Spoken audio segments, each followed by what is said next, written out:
ప్రభుత్వం నుంచి కనీస స్పందన కూడా లేదు.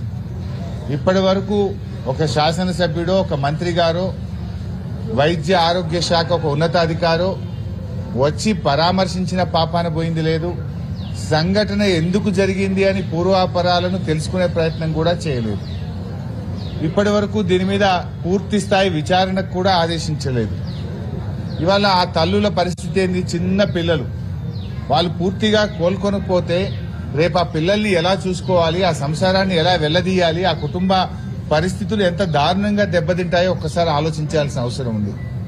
10వ తేదీ 6గురికి మీరు సిజరింగ్ చేశారు. ఎప్పుడైతే వాళ్ళకి ఇన్ఫెక్షన్ వచ్చిందో మరి మళ్ళీ 11వ తేదీ ఎందుకు చేశారు? ఒకవేళ 10వ తేదీ సిజరింగ్ చేసిన వాళ్ళు రాత్రి నుంచే మోషన్స్, వామిటింగ్స్, చలి జ్వరంతో బాధపడుతున్నప్పుడు అదే థియేటర్లో మళ్ళీ 11వ తేదీ మరో 4గురికి కూడా సిజరింగ్ చేయడం వల్ల ఆ 4గురు కూడా ఎఫెక్ట్ అయినారు.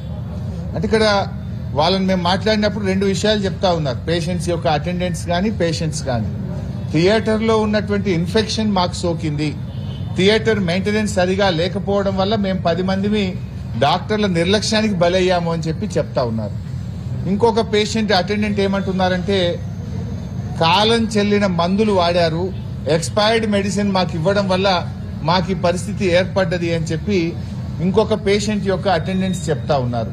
మరి ఇంత తీవ్రమైనటువంటి ఘటన విషయంలో ప్రభుత్వం ఎందుకు గోప్యంగా ఉంచే ప్రయత్నం చేస్తుంది? ప్రభుత్వం దీని మీద ఎందుకు విచారణకు ఆదేశించలేదు? దీనిపైన పూర్తి స్థాయి విచారణ జరపాలని, నిర్లక్ష్యానికి బాధ్యులైనటువంటి వారి మీద వెంటనే కఠిన చర్యలు తీసుకోవాలని చెప్పి కూడా మేము ప్రభుత్వాన్ని సందర్భంగా డిమాండ్ చేస్తా ఉన్నాం.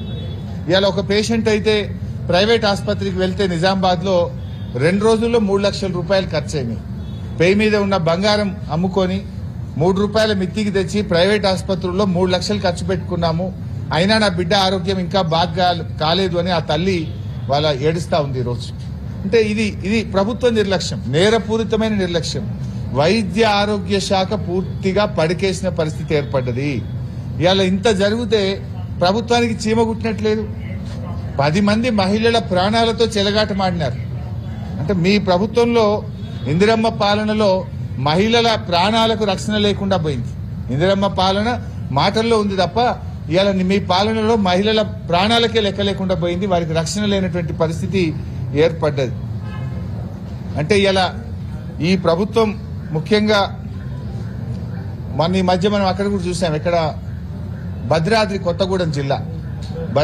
కొత్తగూడెం జిల్లాలో డెలివరీకి వెళ్లినటువంటి మహిళను జాయిన్ చేసుకోకపోవడం, బెడ్ ఇవ్వకపోవడం వల్ల నిలబడే బిడ్డకు జన్మనిచ్చినటువంటి హృదయ విదారకమైనటువంటి సంఘటనలు కూడా ఈ రాష్ట్రంలో జరుగుతూ ఉన్నాయి. భద్రాద్రి కొత్తగూడెం ఆసుపత్రిలో వైద్యం అందక నిలబడి డెలివరీ, ఇక్కడేమో 10 మందికి మీరు సి సెక్షన్ చేస్తే వాళ్ళు మొత్తం కూడా ఇవాళ తీవ్రమైన ప్రాణాపాయ పరిస్థితుల్లో ఉండడం, ఇవాళ డయాలసిస్ మీద వెళ్ళినటువంటి పరిస్థితి. ఇవాళ ఇంకా చివరికి వాళ్ళు చెప్తా ఉన్నారు, పిల్లలకు పాలిస్తే ఆ పిల్లలకు కూడా ఇన్ఫెక్షన్ సోకి నీలోఫర్ ఆసుపత్రిలో ఆ పసిపిల్లలు చికిత్స తీసుకునేటువంటి పరిస్థితి. అంటే తల్లులకు సోకినటువంటి ఇన్ఫెక్షన్ పాల రూపంలో పసిపిల్లలకు కూడా చేరి ఆ పిల్లలు కూడా ఈరోజు జాండీస్ తో రకరకాల ఇబ్బందులతో నీలోఫర్ ఆసుపత్రిలో ఆ పిల్లలు చికిత్స పొందుతున్నటువంటి పరిస్థితి ఏర్పడ్డది. అంటే ముఖ్యంగా ఈ ప్రభుత్వ ఆసుపత్రులను గాలికి వదిలేసింది. ఆనాడు కేసీఆర్ గారు ప్రభుత్వం ఉన్నప్పుడు బిడ్డ కడుపులో పడగానే న్యూట్రిషన్ కిట్ ఇచ్చాం, బిడ్డ పుట్టగానే కేసీఆర్ కిట్ ఇచ్చాం.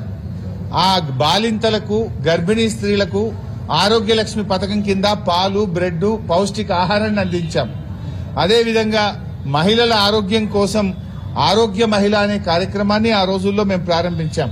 తల్లి బిడ్డలను తీసుకురావడానికి, ఇంటి దగ్గర దించడానికి అమ్మఒడి వాహనాలను బీఆర్ఎస్ ప్రభుత్వం తీసుకొచ్చింది.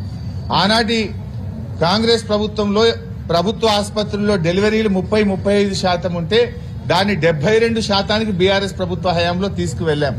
ఈ రోజు మళ్లీ ప్రభుత్వ ఆసుపత్రుల్లో డెలివరీలు తగ్గాయి. బీఆర్ఎస్ హయాంలో 72% ప్రభుత్వ ఆసుపత్రుల్లో డెలివరీలు జరిగితే ఈ రోజు మళ్లీ అది 50% పడిపోయింది. సి సెక్షన్ రేట్ విపరీతంగా పెరిగిపోయింది. ప్రభుత్వం మానిటర్ చేయడంలో పూర్తిగా వైఫల్యం చెందింది. రేవంత్ రెడ్డి గారు నేను ఏం బంద్ చేసినా అంటాడు. న్యూట్రిషన్ కిట్ బంద్ చేసినావు, కేసీఆర్ కిట్ బంద్ చేసినావు.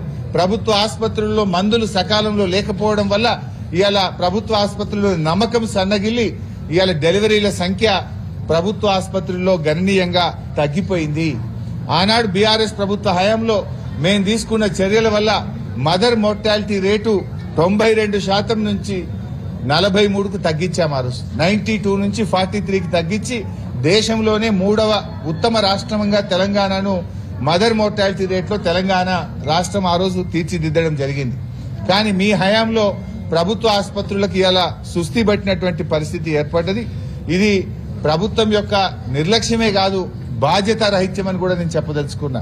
ఇవాళ ఎందుకు బాధ్యత రహిత్యం అంటున్నా అంటే ఈ సంఘటన జరిగి 10 రోజులైనా వైద్య ఆరోగ్య శాఖ మంత్రి గారు రాలేదు, జిల్లా మంత్రులు రారు, శాసనసభ్యులు రారు, వైద్య ఆరోగ్య శాఖ ఉన్నతాధికారి రారు, ఎవరు కూడా పట్టించుకోరు. ఎందుకు ఇంత గోప్యంగా ఉంచే ప్రయత్నం చేస్తున్నారు? ఈ సంఘటన మీద మీరు ఏమైనా ఎంక్వైరీకి ఆర్డర్ చేసినరా? చేస్తే ఎంక్వైరీ రిపోర్ట్ బయట పెట్టండి. ఇలా 10 మంది ప్రాణాలతో చెలగాటమాడినటువంటి ఆ సిబ్బంది ఎవరు, అక్కడ సూపరింటెండెంట్ ఎవరు, డాక్టర్స్ ఎవరు, ఆ తప్పు చేసిన వాళ్ళ మీద ఏమైనా యాక్షన్ తీసుకున్నారా? తీసుకోకపోతే ఎందుకు తీసుకోలేదు? మీరేమన్నా పూర్తి స్థాయి విచారణ జరిపారా? జరపకపోతే ఎందుకు జరపలేదో ఇలా ప్రజలకు సమాధానం చెప్పాలని చెప్పి మేము డిమాండ్ చేస్తా ఉన్నాం. ఇప్పటికైనా మేము కోరేది ఒక్కటే, దయచేసి వాళ్ళ తల్లులకు పూర్తి స్థాయి వైద్యాన్ని అందించండి. భవిష్యత్తులో కూడా ఇప్పటికి కూడా ఏం చెప్తున్నారు, ఇంకా కాళ్ళు వాపులు వస్తా ఉన్నాయి, డయాలసిస్ జరుగుతూ ఉంది. మరి లైఫ్ లాంగ్ డయాలసిస్ తీసుకోవాల్సి వస్తుందా? లైఫ్ లాంగ్ డయాలసిస్ తీసుకోవాల్సి వస్తే మా పుట్టిన పిల్లలేంది, మా సంసారం ఏంది అని ఆ తల్లులు బాధపడుతున్నటువంటి పరిస్థితి ఉన్నది. ఇటువంటి దాని మీద సీరియస్ యాక్షన్ తీసుకోవాలని, పూర్తి స్థాయి విచారణ జరపాలని, ఆ కుటుంబాలకు ఎక్స్గ్రేషియా ఇచ్చి ఆ కుటుంబాలను ఆదుకోవాలని చెప్పి మేము ప్రభుత్వాన్ని డిమాండ్ చేస్తా ఉన్నాం. అదేవిధంగా గతంలో కూడా నేను ఇక్కడికి వచ్చినప్పుడు ఖమ్మంలో ఒక మైనర్ బాలిక రేప్ జరిగితే ఆ రోజు కూడా బీఆర్ఎస్ స్పందించేదాకా ప్రభుత్వం రాలేదు. మేము రాగానే హడావిడిగా సీతక్కలు, తుమ్మల గారు, ఇంకోరు మా వెంటనే వాళ్ళు వచ్చింది తప్ప అప్పటిదాకా ఎవరు రాలే. ఆ అమ్మాయి కూడా ఇంకా కూడా ఆసుపత్రిలోనే ఉంది. ఆ అమ్మాయిని కూడా పరామర్శించాం, ఆ పసిపాపను కూడా మాట్లాడినాం. ఆ అమ్మాయి పాపం కాళ్ళు నిలబడే పరిస్థితి లేదు. ఆ అమ్మాయి తన కాళ్ళ మీద తాను నిలబడడం ఇంకా కష్టమే అని చెప్పి డాక్టర్లు చెప్తా ఉన్నారు. ఆ అమ్మాయి నడుము నుంచి కింది భాగం ఏది కూడా పనిచేయడం లేదు. యూరిన్ గాని, మోషన్స్ గాని, కాళ్ళు నడవడం గాని ఇవన్నీ చాలా కష్టం అని చెప్పి పాపం డాక్టర్లు చెప్తా ఉన్నారు. నేను అందుకే ప్రభుత్వాన్ని కూడా కోరుతున్నాం, ఆ అమ్మాయికి కనీసం ఒక 20-25 లక్షలు, ఎందుకంటే లైఫ్ లాంగ్ అమ్మాయి, చిన్న 8వ తరగతి చదువుతున్న అమ్మాయి, లైఫ్ లాంగ్ మైనర్ బాలిక. ఆ అమ్మాయి ఎలా బతకాలి? లైఫ్ లాంగ్ ఆ అమ్మాయి మరి వీల్ చైర్ మీదనే జీవితాన్ని నడపాల్సినటువంటి పరిస్థితి ఏర్పడుతుంది.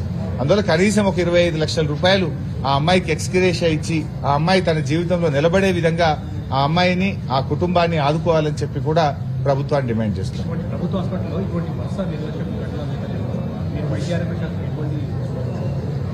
నేను గతంలో వైద్య ఆరోగ్య శాఖ మంత్రిగా రెగ్యులర్ సూపర్విజన్ ఉండేది. ఆసుపత్రుల పట్ల, పేదల పట్ల ఎంతో బాధ్యతతో నాడు కేసీఆర్ ప్రభుత్వం పనిచేసింది. ఇవాళ సూపర్విజన్ లోపించింది, మందులు కూడా పూర్తి స్థాయి నిల్వ ఉండడం లేదు, జవాబుదారీతనం లోపించింది. ఇవాళ రివ్యూస్ అనేటువంటివి లేకుండా పోయినాయి. అందువల్లనే ఈ పరిస్థితి ఆగమ్య గోచరంగా తయారైంది. ఏది ఏమైనా ఒక సంఘటన జరిగినప్పుడు ప్రభుత్వం స్పందించాలి, విచారణకు ఆదేశించాలి, బాధ్యుల మీద కఠినమైన చర్యలు తీసుకుంటే ఇవి పునరావృతం కాకుండా ఉండడానికి అవకాశం ఉంది.